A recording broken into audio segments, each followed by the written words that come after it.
다음에는 그 완전 자동화가 되면 인류는 뭘 하고 사나. 근데 지난번에 이제 쇼츠로 하나 올린 적이 있었죠. 인류는 뭐 이 영적인 성장을 하고 하면 된다고 언급을 했는데 그 가는 길이 험난해요. 사실 제가 이제 2008년에 이미 판단을 이제 완료한 상태였거든요. 완료했는데 그래서 그때 얘기를 했고 그 상태대로 가고 있는데 약간 달라진 게 있어요. 약간 달라진 게 뭐냐면 자 2008 그러니까 자 이렇게 됩니다. 완전 자동화되면 자원도 완전 자동화되면서 자원도 재활용을 해버려요. 그냥 쓰던 것 중에 이제 안 쓰는 테레비도 뭐 집에 10개씩 쌓아놓지는 않잖아요. 그러니까 안 쓰던 TV를 처리를 하면 거기서 이제 재활용 돼가지고 원본이 나와요. 그냥 에너지만 투입하면 돼. 전기만 투입하면 원본이 되는데 전기는 뭐 이제 등등 여러가지 뭐 에너지들을 다 쓸 수가 있게 됩니다. 석유가스도 결국 순환되는 거기 때문에 석유랑 가스도. 자 근데 이제 완전 자동화되면 문제가 발생하죠. 완전 자동화가 되면 이 자동화로 생산력이 무한해져요. 그러니까 생산력이 무한해지면 결국에 어떻게 돼요? 가격이 이렇게 돼야 정상인데 이 뭐 휴대폰 같은 것도 완전 자동화로 생산하면 전기료만 들어가면 자원도 결국 재활용이 되니까 자원 채굴도 로봇으로 자동화가 되고 이 채굴된 자원을 재활용하는데 재활용하는 것도 이제 그 공장을 자동으로 돌려서 사람 손이 들어가지가 않아요. 다 완전 로봇으로 다 해버려요.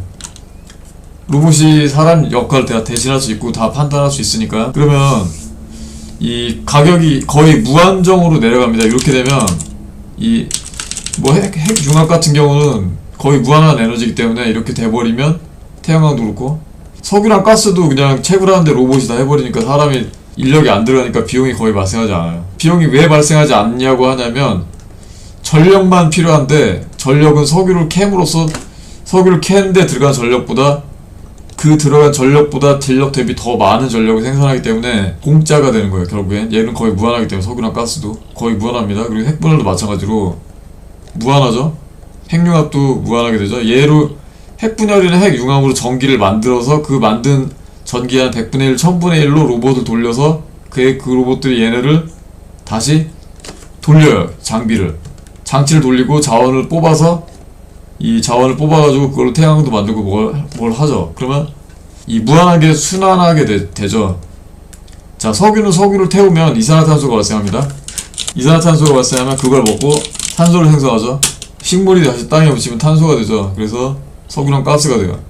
물론 이제 그냥 탄소가 되는 게 아니라 탄소 플러스 이제 지각 속에 있는 수소랑 결합이 돼서 이게 이제 탄화수소가 되죠. 탄화수소가 바로 이제 석유, 가스가 되는 겁니다. 그래서 결국 얘네들도 이 석유를 쓰면 다시 이산화탄소로다가 가스가 되기 때문에 무한 순환해요. 그래서 이 자원을 캐고 에너지 생산에 들어가는 전력보다 더 많은 전력을 생산하니까 무한하게 순환이 돼서 비용이 인간의 입장에서는 비용이 전혀 안 들어갑니다. 논리적으로 어떤 비용도 안 들어가고 완전히 자동화 돼버리면 어떤 비용도 안 들어가요. 계속 무한하게 남아요. 무한하게 자원이 남습니다. 이렇게 되면 어떻게 됩니까? 이렇게 되면 여기 이제 요 부분이 자 이렇게 되면 가격이 내려가는 거예요. 생산력이 무한해지면 이 부분이 어디냐면 여기 요 사이. 자 그럼 가격이 내려가면 가격이 내려가야 정상이에요. 가격이 내려가야 이제 스마트폰도 이런 식의 팔려도 돼요. 왜 그러냐면 무한하게 생산되니까. 이론적으로는 무한하기 때문에 이런 애 팔아도 돼요. 그래서 요즘에 이제 뭐 기본소득, 기본고소득 뭐 이런 얘기를 이 얘기를 누가 했냐면 기본고소득 얘기를 일론 머스크가 했는데 기본소득은 이제 정치권에서 많이 나온 얘기이고 그래서 기본고소득은 이제 일론 머스크나 아니면 뭐 프론티어들이 많이 얘기하고 있는데 이론적으로는 스마트폰이 그냥 공짜로 뿌려도 돼요. 왜냐면 무한하니까. 무한하게 얘네들 다 로봇으로 완전 자동화 해버리면 비용이 안 들어가는데 이걸 돈 받고 팔면 이상한 거예요. 계속 남으니까 무한하게 계속 남기 때문에 이 생산하는 데 들어가는 자원을 몽땅 로봇으로 자동화, 공장도 몽땅 자동화, 전력만 필요한데 전력도 몽땅 자동화 되는데 전력을 생산하는 데 들어가는 비용도 로봇으로 하는데 로봇이 자기한테 전력을 투입하는 것보다 더 많은 석유가스를 생산해서 핵분열을 생산해서 핵유감으로 생산해서 전력을 더 많이 생산해서 계속해서 잉여로 남아요. 무한하게. 이론상. 그래서 인류는 이미 이 완전 자동화가 되면 일을 할 필요가 전혀 없어요. 왜냐하면 무한하게 남으니까. 그런데 그렇게 안 됐죠. 그렇게 안 됐고 2008년에 이렇게 판단했을 때 2008년도에 뭔 일이 생겼냐? 비트코인이 생깁니다. 2008년도에 2008년에 이게 이렇게 올리고 몇 달 후에 비트코인이 개발이 돼서 생성이 돼요. 비트코인이 공개된 게 2009년 1월 3일인데 개발은 그보다 몇 달 전에 됐다라고 하고 있어요. 비트코인은 2008년 10월 사토시 나카모토라는 가메 프로그래머가 발표한 논문을 기반으로 2009년 1월 개발된 암호화폐입니다.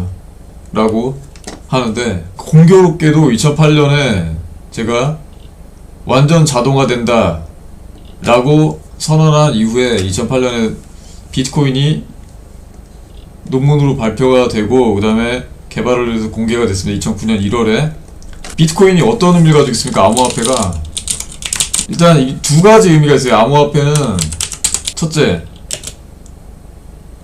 탈중앙화, 두 번째 화폐량 증가. 이 두 가지 의미가 있어요. 화폐량 증가가 어떤 의미가 있냐면 화폐량이 증가된다는 건 원래라면 이게 무한하게 가격이 내려갈 정상인데 화폐량이 증가되면 어떻게 돼요? 화폐 가치가 하락하죠. 이렇게 되는 효과가 있습니다. 그래서 화폐 가치가 하락해서 이 화폐 가치가 하락하면 어떻게 되냐면 이 프로세스가 깨져요. 가격이 내려간다는 프로세스가. 그래서 실제로 가격이 내려가는 프로세스가 깨졌어요. 깨졌는데 그러나 이제 이 또 다른 가치가 있어요. 그래서 그렇다고 제가 그래서 암호화폐를 그래서 싫어하지는 않습니다. 뭐 어떤 가치가 있냐면 그러니까 이게 다양한 이제 부가소득 계층이 파생해서 부가 일정 부분 풀리는 의미가 있어요. 근데 얘가 그래봤자 지금 전체 시가총액이 약 4조 달러인가?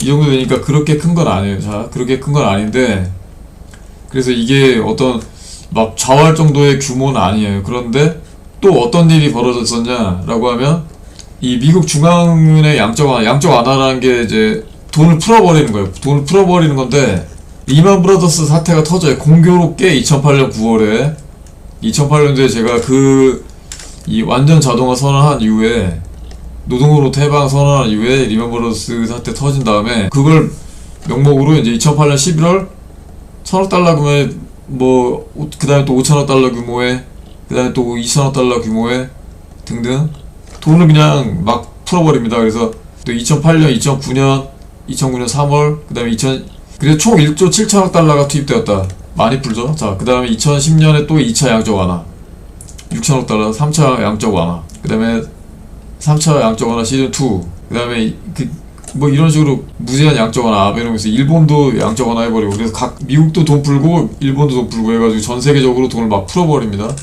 중국도 풀고 막 해서 자, 그 결과 이 양적 완화의 결과 화폐 가치가 하락해서 이 생산력이 무한해서 가격이 내려가야 되는데 그 가격을 붙잡아요, 얘가. 그래서 가격을 붙잡아서 물가가 유지가 돼요. 유지가 되거나 아니면 급격하게 일부는 급격히 폭등하죠. 특히 부동산 이런 것들이 이런 식으로 됩니다. 근데 이게 어쩔 수가 없어요. 이 흐름이 만약에 지금 이제 완전 자동화는 이게 완전 자동화가 이제 어떤 문제점이 있었냐면 이때 사실은 제가 보는 관점에서 2008년에 이미 자동화가 되게 많이 진행이 된 거라고 볼 수 있었어요. 근데 이게 과연 소프트웨어적으로 인간이 할 수 있는 일들을 모든 사무적인 업무나 이런 논리적인 거나 이런 것들까지 다 해결이 가능하냐라고 하면 그건 아니었을 거예요. 어떤 약간은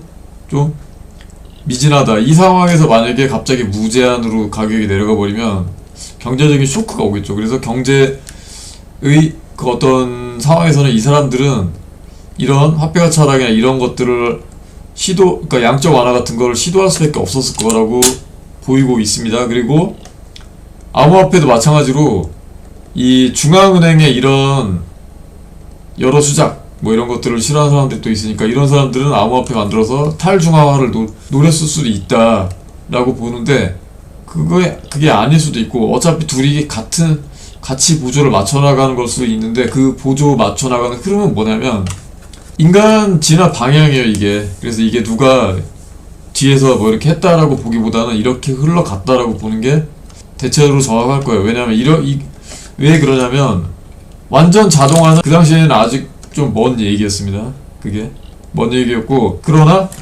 대기업들은 거의 자동화 단계에 올라있었어요. 당시에도 삼성 반도체 라인 같은 거 보면 사람 한 명도 없어요. 그냥 반도체 라인에 돌아다니는 로봇밖에 없고 뭐 찍는 것도 포토 레지스트나 아니면 뭐 마스킹 하는 거나 뭐 이런 거 거의 다 그냥 아예 그냥 몽땅 다 기계 로봇이 하고 있었습니다. 그리고 당시 독일 BMW나 벤츠도 이 공장 그 영상들이 있는데 거의 완전 자동화예요. 그냥 패키징이나 뭐 이런 것만 사람들이 수작업으로 하고 이 생산 라인은 거의 대부분이 기계들만 있었어요. 그때도 뭐 연구 인력은 뭐 이제 사람들이 하고 하니까 이제 완전 자동화는 좀 거리가 멀었지만 거의 뭐 비율 따지면 웬만한 생산이나 뭐 이런 부분은 거의 자동화가 되어 있는 단계였다고 봐야 됩니다. 지금 이제 이 생산 라인을 조성하거나 아니면은 그 전체 시스템 구조 플로우를 만들다거나 이런 것들은 인간이 아직도 해야 되겠죠. 당분간은. 그렇기 때문에 이제 완전 자동화는 아직도 약간 기간이 필요해요. 그렇기 때문에 그 기간 동안 커버리지를 해줘야 되는데 그게 암호화폐 및 양적 완화다.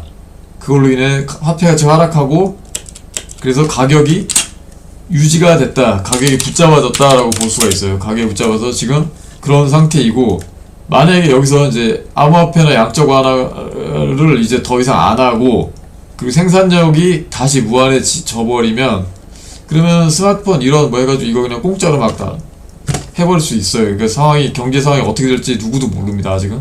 참고로 이제 암호화폐 관련해서 제가 또 한마디 말씀드릴게요. 암호화폐 관련해서 이전에 이제 2017년에 천만의 100번째 회기라는 작품에서 이 암호화폐 음모론 같은 걸 비슷한 걸 제가 제기했어요. 그 뭐냐면 암호화폐는 지금 암호화폐가 4조 달러 규모가 되는데 이 암호화폐를 키웠다가 싹 없앰으로써 어떤 이 양적 완화를, 그러니까 화폐 풀린 거를 갑자기 회수할 수 있는 방법이 될 수 있다. 이러한 음모론을 제기했습니다. 음모론이라기보다는 이 작품의 시나리오에 하나 있었던 거예요. 그냥 있었던 건데 이게 이 당시 상황을 보고 그럴 수도 있는 어떤 그런 걸 전개를 한 것이지 실제로 그렇다는 게 아니에요. 이거를 제가 이 얘기를 왜 하냐면 그러니까 어떤 굉장히 큰 경제 주체가 요거를 봤는지 그 비슷한 이걸로 암호화폐 회수, 그러니까 화폐 회수한다라는 그 어떤 그 음모론이 퍼졌더라고요. 이래갖고 뭐 암호화폐가 갑자기 완전히 싹 사라질 거다 요런 얘기를 하는 분들이 올해 초인가? 작년 말인가부터 생겨서 이 얘기를 제가 언급을 한 거예요. 이게 사실은 제가 무슨 이 부분은 무슨 예언한다거나 뭐 이런 게 아니라 이 사회 구조상 그리고 경제 구조상 그럴 수도 있다. 그럴만한 그럴듯한 소설적 내용이다라고 보시면 돼요. 이게 꼭 이런 일이 발생한다라는 얘기는 아닙니다. 발생할 수도 있는데 아닐 수도 있어요. 그러니까 이게 발생해야만 된다거나 꼭 발생한다거나 이런 건 아니에요. 절대. 그러니까 그렇게 보지 마시고. 근데 만약에 그러니까 이게 이 화폐 가치를 다시 고정시켜서 이론으로 그러니까 이 양적 완화를 회수하려면 이게 가장 좋은 방법이긴 합니다. 그러면 화폐 가치가 다시 생산력이 무한해지는 것과 동시에 이 내려간 화폐 가치를 회수할 수가 있어요. 그래서 화폐 가치 그러면 여러분들의 소득이 보존이 되기 때문에 사실 이게 없어지면 이 서민들이 먹고 살기 좋아지는 거예요. 사실 화폐 가치가 줄어들기 때문에 물건값이 싸지고 국민연금 뭐 조금 받는 사람들 있잖아요. 몇십만 원 받는 분들도 충분히 갑자기 먹고 살 수 있게 되거나 아니면 뭐 기본소득을 해도 기본소득 좀만 풀어도 먹고 살 수 있게 된다거나 할 수 있는 것이 되긴 하는데 꼭 그런 것은 아니에요. 왜 그러냐면 왜 꼭 그런 것은 아니냐면 앞으로 계속해서 생산력이 더 무한해집니다. 지금 아직 완전 자동화가 안 됐잖아요. 그 완전 자동화가 되면 진짜로 생산력이 무한해지는데 그렇게 되면은 이 화폐가 지금 풀려있는 화폐가 그냥 내외로 둬도 크게 관계없을 수 있어요. 그래서 저는 이 부분은 중립입니다. 제가 이거를 이 소설에 써서 그럴 수 있을 것 같은 너무나 그렇다 해가지고 사실 없애면은 이 원래 이 2008년의 상태대로 완전 자동화 생산 무한해지 가격 내려가고 스마트폰 이런데고 이런 시나리오가 되게 빨리 이루어질 수 있었는데 사실은 약간 좀 미뤄졌어요. 근데 이렇게 돼서 얘가 없어지면 피해보는 사람들이 또 많아서 별로 좋은 방법이다 생각하지 않고 지금 이 시나리오는 완전 자동화가 2008년에 뚝딱 돼버리는 게 아니었고 지금 이제 와서 이제 완전 자동화가 되고 있는 상황이잖아요. 2026년에 아직 안 됐고 이제 로봇들이 피지컬 AI들이 생산이 되면 막 생산되기 시작하면 올해 이미 생산하는 회사들이 있고 내년 생산하는 회사들이 있는데 그 로봇들에다가 AI만 업데이트 해주면 얘네는 그냥 인간이 하는 거 다 해요. 전부 다. 그렇기 때문에 완전 자동화는 이미 올해부터 내년부터 이미 이루어진다라고 볼 수 있습니다. 그렇게 되면 이 화폐 그 다음에 이제 화폐 문제가 되는데 화폐 문제는 이 생산량이 계속 무한해지면 더 무한해지고 완전히 막 중국이나 뭐 인도나 뭐 아니면 뭐 전세계 아프리카나 이런 신생 국가들까지 몽땅 다 이 선진국 이 모두가 선진국 수준의 생활을 누리려면 지금 화폐는 적정할 수 있어요. 화폐량은. 그렇기 때문에 중립이고 자 생각해보세요. 이제 미국의 어떤 미국이 지금 인구가 3억 6천만 명인가 뭐 이 정도 되는데 미국 인구가 누리는 생활 수준을 만약에 뭐 어디 저기 뭐 아프리카 사람들이 모두 다 누리려면 지금 화폐 가지고는 또 어림도 없습니다. 그래서 이 4조 달러 뭐 암호화폐 4조 달러나 뭐 양적 완화 몇 조 달러는 화폐를 회수할 필요가 굳이 없을 수가 있어요. 완전 자동화 돼버린다. 그래서 지금 제대로 된 코스로 가고 있다라고 보면 될 것 같아요.